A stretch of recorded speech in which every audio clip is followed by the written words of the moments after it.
비록 불가의 이야기지만 목사로서 또 한 종교인으로서 흔들릴 때마다 가끔 해가 선사의 입선 단비를 생각할 때가 있습니다. 이 5세기경에 중국에서 활동했던 이 해가는 원래 도교인이었는데 이 8년간의 치열한 어떤 수도 생활을 끝난 후에 달마를 찾아가서 달마의 제자가 되기를 청하게 됩니다. 그런데 달마는 이렇게 대답을 합니다. 천하의 붉은 눈이 내릴 때에야 제자로 받아들이겠노라, 이렇게 얘기를 합니다. 여러분, 천하에 무슨 붉은 눈이 어디 있겠습니까? 그러니까 너를 절대로 제자로 받아들이지 않겠다고 하는 그런 그 뜻을 밝힌 것입니다.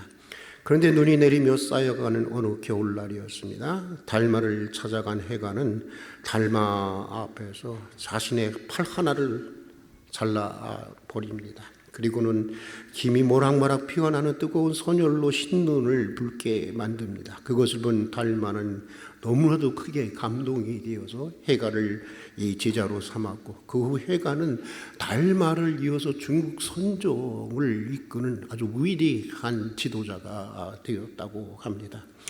어떻게 보면 만일 오른 눈이 너를 실족하게 하거든 그 눈을 빼어내 보리라. 만일 네 오른손이 너를 실족하게 하면 그 손을 찍어내라. 그리하여서라도 온전한 구원에 이르라는 주님의 말씀과 그 맥을 같이 하고 있는 그런 말이라고 생각을 합니다. 그만큼 종교의 삶에는 우리는 너무 피상적인 종교의 삶을 살다 보니까 이런 내용들이 낯설게 느껴질지 모르지만, 그만큼 종교의 삶에는 비장한 각오가 요구가 되는 것이고, 종교의 궁극적인 진리에 대한 깨달음을 얻기 위해서는 얼마나 치열한 뜻을 세우느냐에 한 종교의 깊이가 드러나게 되는 것이고, 한 종교의 생명력이 드러나게 되는 것입니다. 본문이 소개하는 다니엘은 특별한 뜻을 세운 사람이었습니다. 다니엘은 바벨론에 의해서 나라가 망하고 10대 중반에 이 바벨론의 포로로 끌려가게 됩니다. 굉장히 어떤 그 왕족, 굉장히 아주 신분이 높았던 아마 사람이었던 것 같습니다. 그러나 그는 어린 나이에도 비관하지 않았습니다. 오히려 뜻을 정해서 믿음을 지켰고, 뜻을 정해서 기도했고, 또 뜻을 정해서 실력을 길렀습니다. 그가 얼마나 탁월한 실력을 가졌는지 포로 생활 70년 동안 그 당시 70년 동안 이 바벨론의 왕은 9번이나 바뀌게 됩니다. 다니엘서에서는 생략을 해서 4번만 바뀌는 것으로 나와 있지만, 실제 당시 역사를 읽어보면 9번의 정권 교체가 있었습니다. 그리고 그 중에 2번은 반역을 통한 정권 교체였습니다. 심지어 바벨론 제국이 무너지고 페르시아라고 하는 새로운 제국이 들어서는 일까지 있었습니다. 아시는 대로 예나 지금이나 여러분 어떻습니까? 새로운 정권이 들어서게 되면 권력의 핵심부에 있는 사람들은 모두가 다 어떻게 되죠? 물갈이가 되는 것입니다. 특히 정권에서 핵심적인 역할을 맡아 했던 사람들에게는 가혹한 동서고금을 막론하고 가혹한 정도의 응징이 행해지는 것이 통상적인 일이었습니다. 지금도 역사는 그렇게 흘러가고 있습니다. 그러나 다니엘은 알았습니다. 어떤 왕이 세워지고 어떤 정권이 들어서든지, 심지어는 바벨론에서 페르시아라는 새로운 제국이 들어서면서까지 다니엘은 언제나 그 권력부의 핵심에 위치하고 쓰임을 받았다고 하는 것입니다. 그래서 포로 기간 70년간 내내 포로가 된 자기 백성을 하나님은 다니엘을 통해서 보호하셨고, 또 많은 이방인들을 주님께로 돌아오게 하는데 그게 쓰임을 받았던 인물, 그가 바로 다니엘이었던 것입니다. 어떻게 이것이 가능했을까? 물론 누구에게나 그렇듯이 가장 중요한 것은 다니엘을 향한 하나님의 특별한 섭리였습니다. 하나님의 은혜였습니다. 그러나 그걸로는 다 설명될 수 없는 부분들이 있습니다.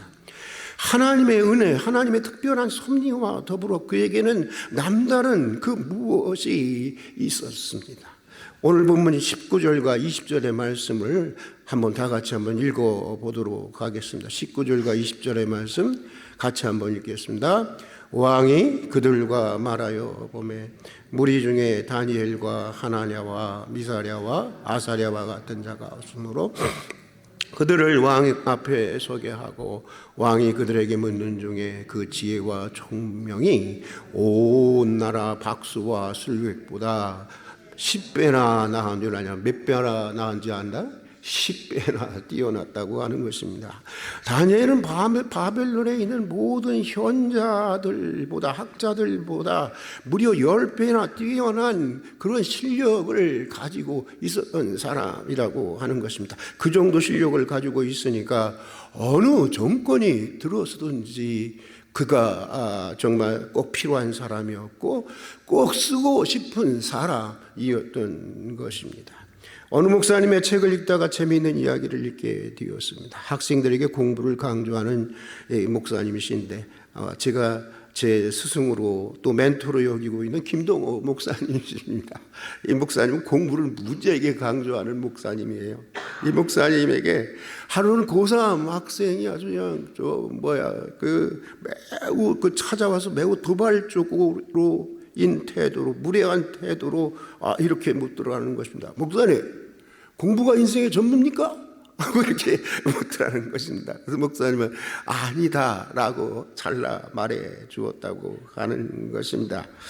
그런데 그 이야기를 듣고 이제 자기가 이겼다고 생각하고 막 돌아가려는 그 친구에게 목사님은 기습적으로 야, 그런데 말이야, 너 공부 못하지? 하고 물었다는 것입니다. 그러자 아이는 얼떨결에 네 하고 대답을 했다고 합니다. 이어서 목사님은 아주 당혹스러워하는 이 학생에게 또다시 이런 질문을 했다고 하는 것입니다. 야, 네가 공부를 못하는 것이 공부가 인생의 전부가 아니라는 내 신념이나 철학 때문이냐 아니면 핑계냐, 이렇게 목사님도 참 아주 굳은 면이 있죠. 그러니까 그렇게 물었다는 거예요. 했더니 학생 얼굴이 벌겋게 달아오면서 목사님 자신은 핑계입니다, 이렇게 대답을 하더라는 것입니다. 그래서 목사님이 거봐라, 쓸데없는 소리 하지 말고 가서 공부 열심히 해 하면서 왜 공부를 내가 그렇게 강조를 하는지, 왜 너희들에게 그렇게 공부를 강조를 하는지, 왜 너희들이 학생 때 공부를 해야 할 때 공부를 해야 하는지에 대해서 자세하게 설명해 주었다고 하는 것입니다. 이어서 목사님은 그 책에서 이런 말씀을 쓰셨습니다. 예수님은 우리에게 낮아지라고 말씀해 주셨습니다. 그러나 예수님이 낮아지라고 하신 것은 자세에 관한 것이지 실력에 관한 것은 아닙니다. 자세를 낮추는 것이 겸손이지 실력을 낮추는 것이 겸손이 아닙니다. 성실히 자신의 실력을 높이기 위해서 노력하는 사람을 불순한 야망을 가진 사람들처럼 매도하고 실력이 높아진 사람을 무조건 교만한 사람이라고 취급하고 하는 것은 옳지 않은 것입니다. 사람은 실력이 있을 때에 행복할 수 있는 것입니다. 여러분 맞습니까? 틀립니까? 여러분 저는 절대적으로 이 말에 지지해 갖고 동의를 표하고 있습니다. 특별히 저는 우리 젊은이들에게 적어도 지금 80이 되기 이전의 분들에게는 꼭 정말 이 말씀을 드리고 싶은 말씀 중에 하나입니다. 여러분 실력을 기르라는 것입니다. 실력이 없으면 무시를 당하기 때문입니다. 무시를 당하면 사람은 행복할 수가 없습니다. 실력이 없다고 무시하는 현실도 문제이지만 실력이 없으면 무시를 당하는 현실을 그저 아무 문제의식 없이 그것을 무시하는 것 역시 또한 문제인 것입니다. 오래전 일입니다만 어느 날인가 유명한 한 여사장님이 KBS인가였어요. KBS 방송국에 아침에 나와서 인터뷰를 한 것을 본 적이 있습니다. 이분은 그 미장원 보조로 들어가서 국내 최고의 미장원 체인점의 사장이 된 분인데, 이분이 인터뷰 중에 이런 말을 한 것이 매우 인상적이었습니다. 이 까다로운 손님들은 자기가 원하는 머리의 모양이 나오지 않으면 미용사를 그냥 내버려 두지 않는다는 것입니다. 막 정말 저에서는 안 되는데 할 정도로 막 아주 그 망신을 주고 막 무시한다고 하는 것입니다. 그렇게 되면은 그 미장원 하시는 헤어 디자이너가 저쪽 구석에 가서 쭈그리고 앉아서 울게 되는 것이 보통인데, 그렇게 쭈그려 앉아서 우는 미용사들에게 자신 이런 식으로 항상 얘기를 했다고 합니다. 마음 상해하지도 말고 울지도 마. 그럴 시간 있으면 실력을 기르거라. 이렇게 얘기를 해 주었다는 것입니다. 그리고는 열심히 하나는 사는 사람들에게 세계적인 트렌드를 경험할 수 있도록 해외 연수까지 시켜주셨다고 하는 것입니다. 그렇습니다, 여러분. 무시하는 인간은 하나님이 응징해 주실 것입니다. 그러니 무시당한다고 분노할 것이 아닙니다. 운다고 해결되는 것이 아닙니다. 세상은 원래 그런 것입니다.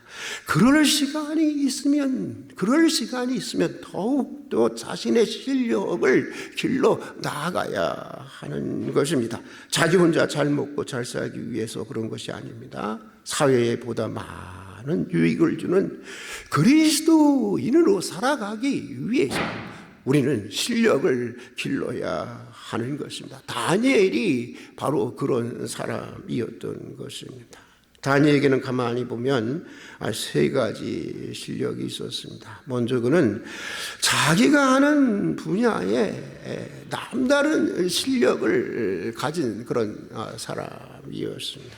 이걸 전문성이라고 하죠, 여러분. 전문성이라고 하는데, 굉장히 탁월한 자기 전문성을 가지고 있었던 사람이었습니다. 이 바벨론 제국이라고 하는 것은 여러분 아시던 것처럼 다양한 민족들로 구성된 나라였습니다. 따라서 다양한 종교가 있겠고, 다양한 이념이 있겠고, 그리고 다양한 문화와 또 다양한 이권들이 서로 충돌하고 온갖 권모술수가 난무하는 것, 그것이 바로 바벨론 정부였습니다. 그런데 그런 정치 현실에서도 다니엘은 그것들을 화해해내고 또 서로 조율해내고 서로 충돌하는 다양한 신들을 하나로 통합해서 제국이 목표하는 꿈을 이루어 나갈 수 있는 탁월한 정치적 능력을 가지고 있었던 사람, 그가 바로 다니엘이었습니다. 다니엘에게는 정치인으로서의 이런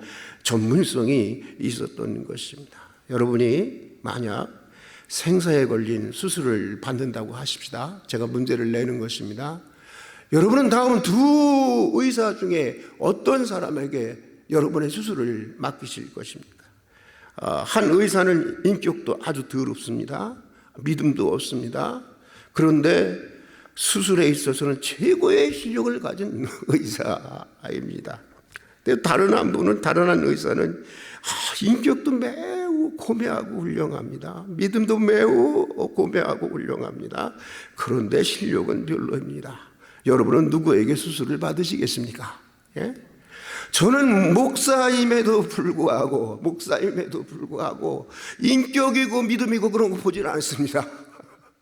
오로지 그가 가진 실력, 최고의 실력자냐 아니냐, 저는 그것만 보고 제 수술을 맡기게 될 것입니다. 여러분, 그것이 바로 전문성이라고 하는 것입니다. 우리는 우리가 하는 분야가 무엇이든지 그 분야에 대해서 정말 누구 앞에서도 내 분야에 있어서만큼 함부로 말하지 마 할 정도의 당당한 자기 실력을 가져야 하는 것입니다. 음식을 하든지 청소를 하든지 농사를 짓든지 사업을 하든지, 계속해서 연구하면서 전문성을 길러가야 하는 것입니다. 솔직히 저는 솔직한 말씀 한번 드릴게요. 가끔은 이제 교인들 중에는 이제 많은 분들이 그러시죠. 뭐 지명도 있는 이제 목사님들을 누구누구 목사님들 얘기하면서 이제 저랑 이렇게 막 비교해서 얘기하실 때가 있고는 합니다. 제 마음이 좋겠습니까? 안 좋겠습니까? 솔직히 안 좋죠. 그래서 말씀하시는데 물론 잘 되라고 하시는 말씀인 거 잘 알고 있습니다. 그런데 그런 말씀을 하시면 속으로 제가 굉장히 사람이 못됐잖아요. 그리고 좀 인격적으로 부족해서 그런지 그분이 나 정도의 그 신학을 실력을 갖추려면은 진짜 한 15년, 20년은 정말 밥만 먹고 공부만 하고 그것도 1등만 해야 되는데 이런 생각을 가질 때가 있어요.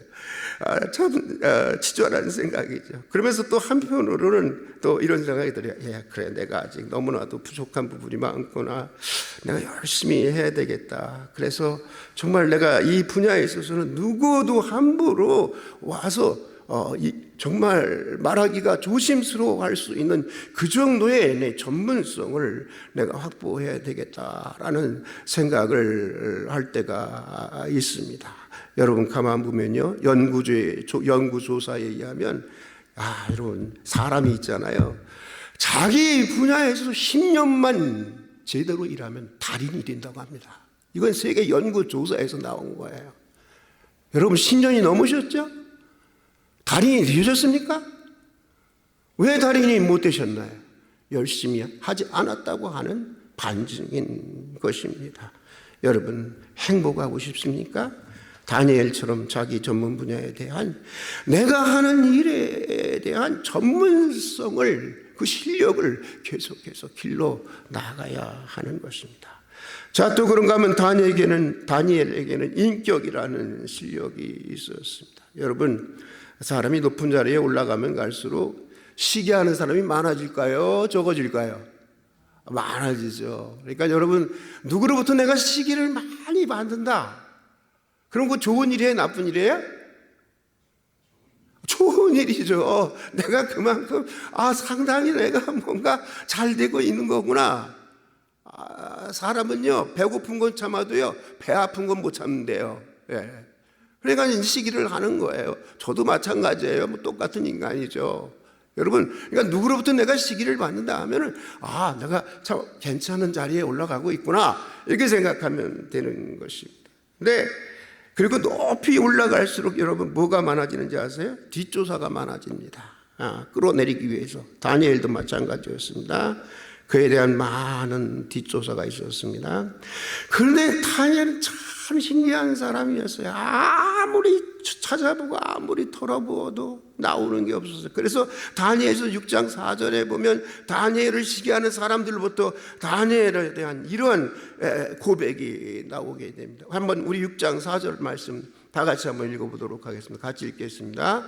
이에 총리와 고관들이 국사에 대해서 다니엘을 고발할 근거를 찾고자 하였으나 아무 근거 아무 허물도 찾지 못하였으니 이는 그가 충성되어 아무 그릇됨도 없고 아무 허물도 없습니다. 다시 한 번만 읽읍시다. 이에 총리와 고관들이 국사에 대해서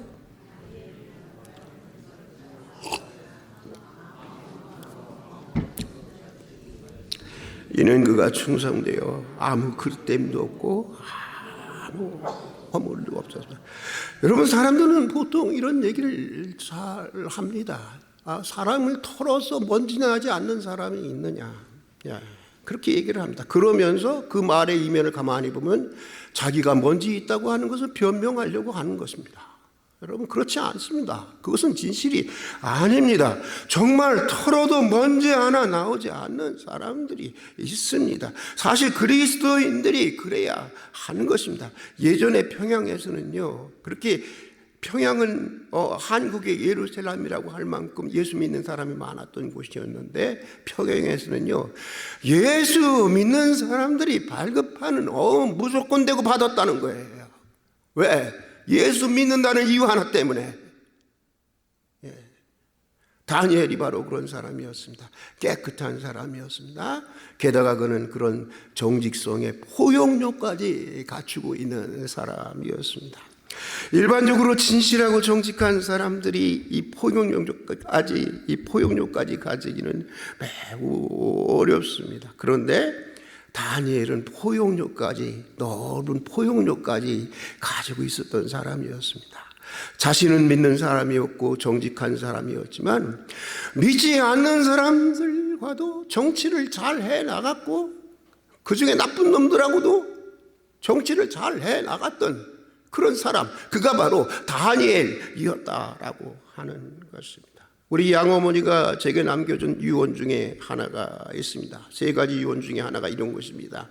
세상에는 아무리 좋은 사람들 속에도 나쁜 것이 있단다. 그리고 아무리 나쁜 사람들 속에도 좋은 것이 있는 거야. 그러니까 사람을 너무 이중적으로 판단하지 말고 모든 사람들 안에 있는 선의를 모아서 목회하는 그런 목사가 되도록 하거라. 제게 이런 말씀을 해 주셨어요.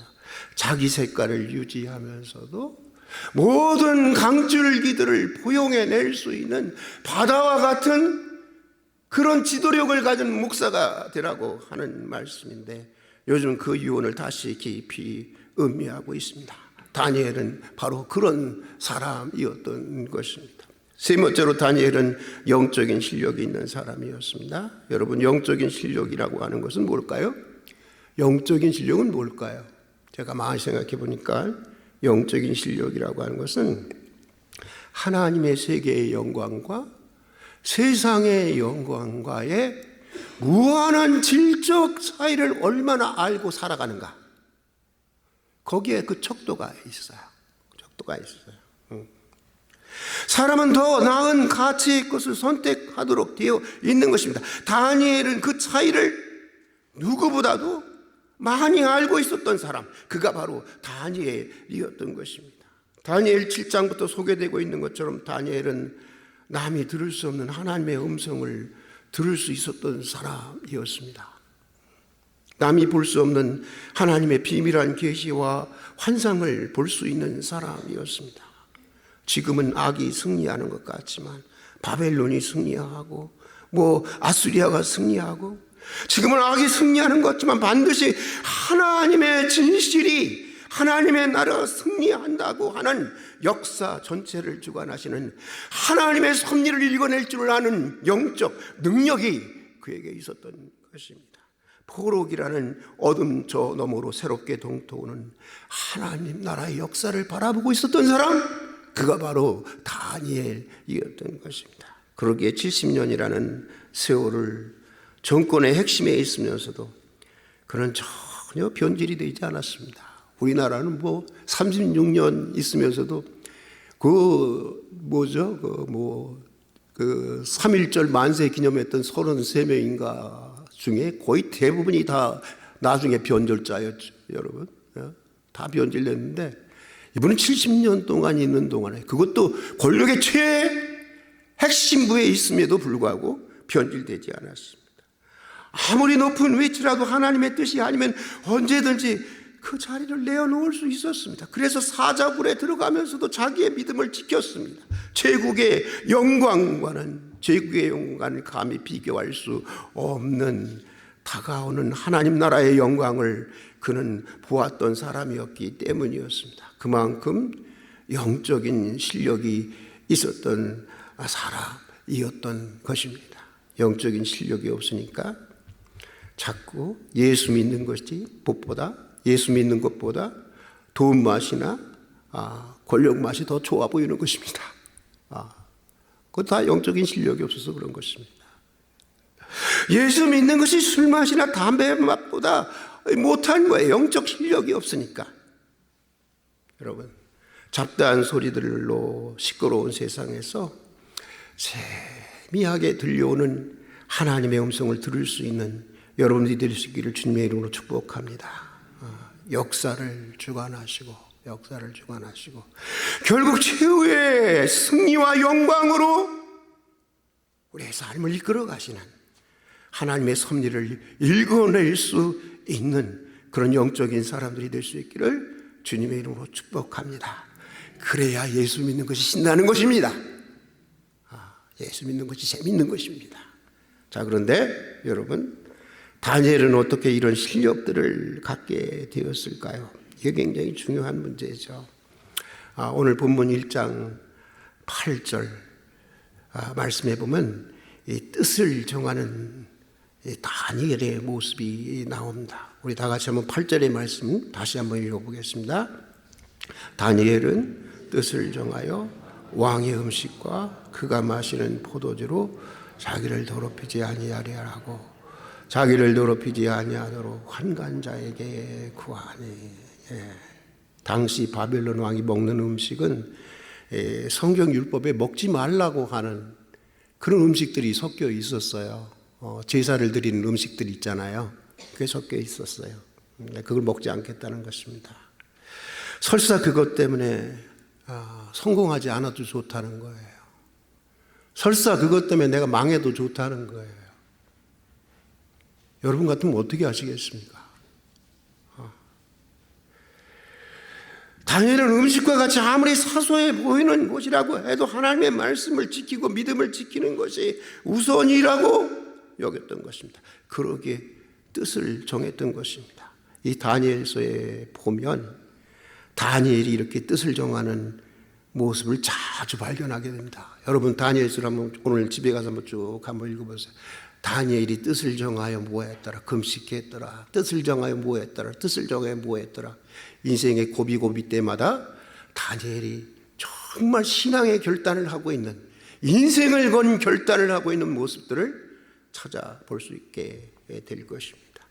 비록 안개처럼 잠시 왔다 가는 인생이지만 우리가 살아가면서 단 한 번만이라도 우리 인생 전부를 걸고 무언가 의미 있는 일을 위한 뜻을 세우고 살아가 봐야 하지 않겠습니까? 세월이 가면 뭐가 되겠지 하고 살아가면 정말 그냥 세월만 가더라고요. 우리 외삼촌이 그랬습니다. 점쟁이였대. 점을 봤더니 아주 큰 부자가 될 사람이라는 거예요. 네? 그냥 그것만 믿고 살아가다 보니까 그냥 그대로 살다가 그대로 죽었습니다. 다니엘처럼 하나님 앞에서 자신의 인생을 걸고 거듭. 여러분 왜 작심삼일이 내린지 아세요? 그 이유는요, 그 뜻이 비장한 결의가 아니기 때문에 그래요. 네. 피상적이라서 그래요. 네. 정말 자신의 인생을 걸고 자기 인생을 걸고 거듭 뜻을 정할 수 있는 여러분이 될 수 있기를 주의 이름으로 축복합니다. 뜻을 정해서 믿음을 지키고, 우리 같이 따라서 한번 합시다. 뜻을 정해서 믿음을 지키고, 뜻을 정해서 기도하고, 뜻을 정해서 실력을 기르십시다. 다니엘처럼 많은 사람들에게 도움이 되고 존귀한 하나님의 사람으로 크게 쓰임을 받게 될 것입니다. 함께 기도하겠습니다. 뜻을 정하지 않고 그냥 대충 살았습니다. 그저 흘러가는 대로 살았습니다. 특별한 꿈도 계획도 없이 세월이 가면 무엇이 되겠지 하며 타성에 젖어서 살아갈 때가 많이 있었습니다. 긍휼히 여겨주시고 다니엘처럼 정말 비장한 수준의 뜻을 정하며 사는 사람들이 되게 하여 주시옵소서. 다니엘처럼 뜻을 정해서 믿음을 지킬 수 있게 해주시고, 뜻을 정해서 기도할 수 있게 해주시고, 뜻을 정해서 살아있는 동안 실력을 기르게 하여 주시옵소서. 예수님 이름으로 기도드립니다. 아멘. 우리 활빈 가족 소식난 함께 보도록 하겠습니다. 저희 교회 처음 오신 분들을 진심으로 환영을 하고, 등록을 원하시는 분은 예배 후에 안내를 받아서 가족실에서 사무실에 등록해 주시기를 바랍니다. 그리고 이제 우리 2부 예배 때 어제는 2부 예배 때 그렇게 많더니 사람들이 다 어디 갔나 이렇게 생각하실 수도 있지만, 여러분 보통 지금 2부 예배 때 동시에 주일학교를 지금 하고 있습니다. 주일학교를 하고 있기 때문에 거의 뭐 한 20-30분 정도는 그쪽으로 빠져나가서 예배를 드리게 하고 있습니다. 어떤 분이 그러시더라고요. 우리 교회 처음 오셨는데 어떻게 이렇게 교회를 잘 아시는지. 목사님, 저는 깜짝 놀랐어요. 그래서 뭐가 놀랐어요? 했더니 아니, 여기는 왜 2부를 이렇게 보통 주일학교 다 그렇게 안 하는데 2부를 11시 예배를 이렇게 다 같이 드리지 왜 나눠서 이렇게 드리나 했어요. 그래서 근데 왜 놀라세요? 그랬더니 아니, 솔직히 담임 목사 입장에서는 2부에 보다 많은 사람들이 함께 모이는 것 같이 보여야 좋을 거 아닙니까? 아니, 교회의 도사인 거죠, 이분은. 어디 그런 것까지 다 알아. 그래서, 그렇죠. 맞습니다. 저도 왜 그 생각은 안 했겠습니까만은, 지금은 어른보다도, 성인보다도, 지금 한국교회는 큰 위기입니다. 주일학기가 큰 위기입니다. 그분들이 돌아가서 설교를 듣고 싶으면 다시 설교를 들을 수도 있겠지만, 비록 그곳에서 예배를 드리더라도 지금은 어린아이들한테 자녀 세대에게 집중할 때라 일부를 교사 예배로 돌렸고 2부 예배를 이렇게 드리고 있습니다. 그랬더니 그분이 굉장히 좋아하시더라고요. 아우, 정말 그런 교회 처음 봤어요. 그러더라고요. 여러분, 그런 점들이 있는 거니까 이해해 주시기를 바라고요. 또 오늘 임시당의 예배 후 목양실에서 있습니다. 안건은 보훈목사 청빙권하고 방송 장비 교체권이 있습니다. 그리고 구역 예배 개강이 구종 지난 후 2월 25일 우리가 구역 예배를 출발하기 전에 같이 윷놀이를 하려고 합니다. 2월 25일 날 같이 윷놀이 하면서 그날로부터 구역 예배를 다시 개강하려고 하고 있습니다. 그리고 모세 남선교회 모임은 2월 18일 주일로 연기를 하고요. 또 설 연휴 기간 동안 다음 주 예배는 통합으로 다 함께 11시에 예배로 드리겠고요. 새벽 기도 그리고 심야 기도에는 설 연휴 기간 동안은 드리지 않습니다. 그리고 설날 가정 예배 순서지가 안내석에 준비되어 있으니까 가족 수대로 가져가실 수 있기를 바랍니다. 그리고 우리 한용택 우리 동진이도 오늘 못 왔는데 우리 한용택 동진이 아빠가 여러분 누군지 아시죠? 우리 좋아하면서 한용택을 모르면은 이건 간첩인데 영택이가 크게 아주 크게는 아니지만 자동차 사고를 당했어요. 그래서 지금 화성 중앙병원에 입원해 있습니다. 위에서 기도해 주시고요. 또 환우들을 위해서도 계속해서 기도해 주시고 또 선교 후원하는 교회 또 중보기도 제목을 위해서도 기도해 주시기를 바랍니다.